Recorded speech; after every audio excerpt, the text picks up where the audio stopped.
अब देखें question number 2 है write the following as a single logarithm. तो ये भी हम इन लॉज ऑफ लॉगरिथम की मदद से सिंगल लॉगरिथमिक फॉर्म में लिखते जाएंगे। मैंने पिछले सवाल में भी कुछ सिंगल लॉगरिथम का नाम लिया था ना, तो वो इसी तरह से होता है। अभी आप देखें यहाँ पे सिंगल लॉगरिथम ये ऐड हो रहा है, प्रोडक्ट लॉ के तहत इसे सिंगल में लाएंगे, लेकिन उससे पहले जो कोफिशिएंट है ना, ये पावर लॉ के तहत इसकी कोफिशिएंट बनाएंगे। ठीक है, तो इसे सॉल्व करते हैं। इसका सोल्यूशन है जी 1/2 log 25 ये प्लस 2 log 3, ये हमारे पास है जी रकम। तो हमने पहला काम क्या करना है, log 25 की पावर 1/2 ये बन जाएगा, प्लस log 3 की पावर 2 ये आ जाएगा। हमने क्या किया, जो कोफिशिएंट्स हैं उनको पावर लॉ के तहत उनकी पावर बना दिया। ठीक है, अब नेक्स्ट अगर ये सॉल्व हो रहे हैं, जैसे ये भी हम इसको सॉल्व कर लेते हैं, क्योंकि log 25 होता है 5 की पावर 2 और बाहर 1/2 है।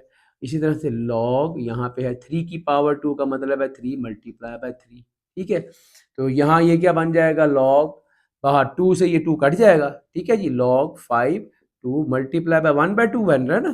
ठीक है, और यहाँ ये क्या हो जाएगा, log 3 3 9। अब आप देखें ये 2 से 2 कट गया, हमारे पास ये आ जाएगा log 5 प्लस log 9। तो अब आप इसे सिंगल लॉगरिथमिक फॉर्म में लिखेंगे तो क्या आएगा, log सिंगल आएगा एक दफ़ा, और ये सम की फॉर्म है, तो पहला प्रोडक्ट लॉ लगाते हुए इनको प्रोडक्ट फॉर्म में 5 मल्टीप्लाई बाय 9 लिख देंगे।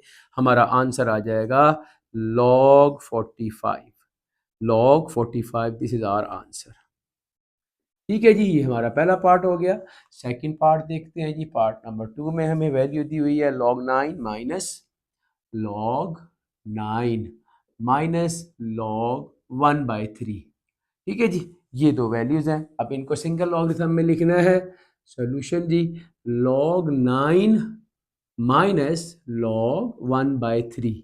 तो क्या करेंगे, माइनस आ रहा है तो इसका मतलब है ये सेकंड लॉ यानी कि कोशन लॉ अप्लाई करेंगे यहाँ पे। ठीक है, तो कोशन लॉ के तहत क्योंकि दोनों की बेसिस सेम है ना, इसलिए क्या करेंगे, आपने लॉग सिंगल लॉगरिथम ये एक दफा लिखना है, और ये वैल्यू ये पहले आ ली, इसे न्यूमरेटर बनाना है ओवर, और इस वैल्यू को as a denominator 1/3 as a denominator, ये नीचे एज ए डिनोमिनेटर आ गया। ठीक है, अब याद रखें, देखें ये जो लॉग है, जब नीचे से रकम ऊपर जाती है, ठीक है, कोई भी वैल्यू जो डिनोमिनेटर है, जब इसको हम ऊपर न्यूमरेटर के पास लेके जाते हैं या इसको न्यूमरेटर बनाना चाहते हैं, तो रकम रेसिप्रोकल हो जाती है, यानी कि 1/3 है, ये ऊपर जाके 3/1 हो जाएगी। तो ये बन जाएगा 9 मल्टीप्लाई बाय 1/3 की बजाय क्या हो जाएगा 3/1।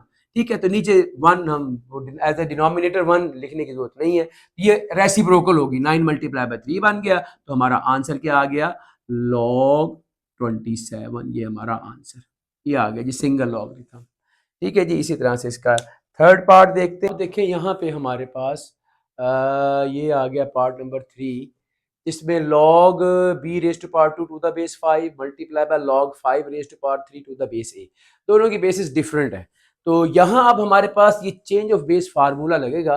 अब उसके तहत जरा देखें आप सोल्यूशन, log b की power 2 to the base 5 multiply by log 5 की power 3 to the base a है।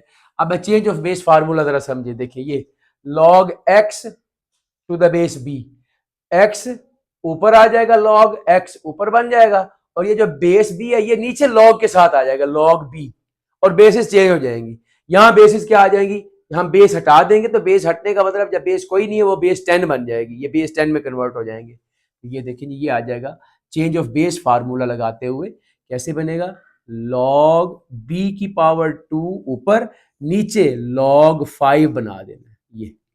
ठीक है जी, log b की पावर 2 ऊपर आ गया और ये log 5 नीचे आ गया। अब दोनों की बेसिस चेंज हो गई।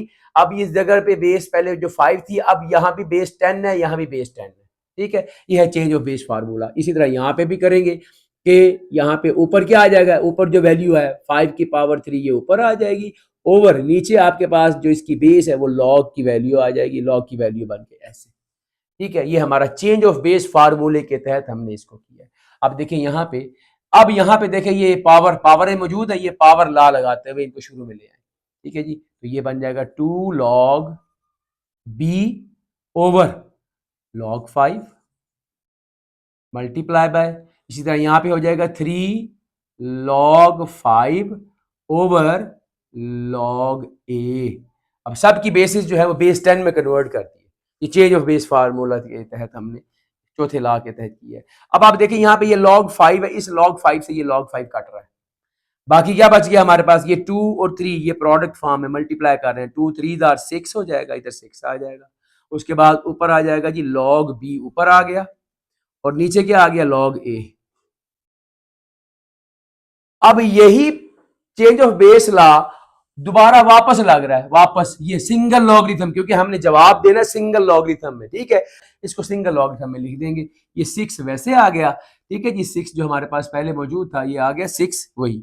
अब उसके बाद देखें ये क्या है, अब ये चेंज ऑफ बेस फार्मूले के तहत log b और उसकी बेस ये नीचे वाला जो a है ये उसकी बेस बन जाएगा, ये सिंगल लॉगरिथम बन जाएगा, ठीक है जी, ये आ गया। और ये जो ऊपर है ये b ये इधर ही आएगा, और नीचे वाले के साथ जो a है वो इसकी बेस बन जाएगी। ये है हमारा आंसर।